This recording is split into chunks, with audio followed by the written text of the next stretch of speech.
sidang majelis, dan hadirin yang berbahagia. Pada momentum peringatan ke-80 kemerdekaan Republik Indonesia, ternyata kita hidup di dunia yang masih penuh dengan penderitaan dan kehilangan.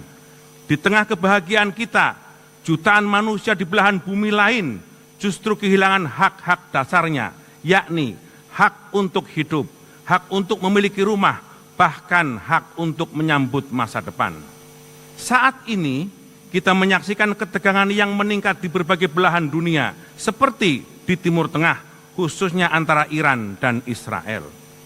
Kita juga menyaksikan konflik berkepanjangan dan kebiadaban yang memenuhi syarat unsur genosida di Gaza, Palestina.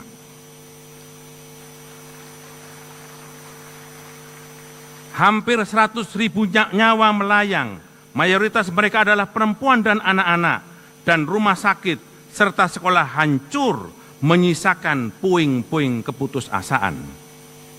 Politik luar negeri Indonesia harus tetap berpihak pada perjuangan kemanusiaan, termasuk dukungan tegas yang konsisten kepada kemerdekaan bangsa Palestina.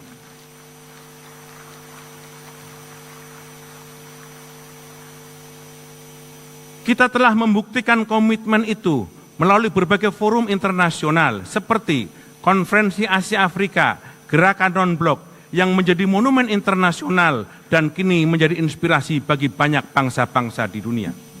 Oleh karena itu, MPR menyambut baik ikhtiar yang dilakukan oleh Presiden Prabowo Subianto yang selalu menyuarakan perdamaian dalam berbagai forum internasional tentang tata kelola dunia baru, termasuk dukungannya kepada kemerdekaan bangsa Palestina. Download Tribun X sekarang, menghadirkan lokal menjadi Indonesia.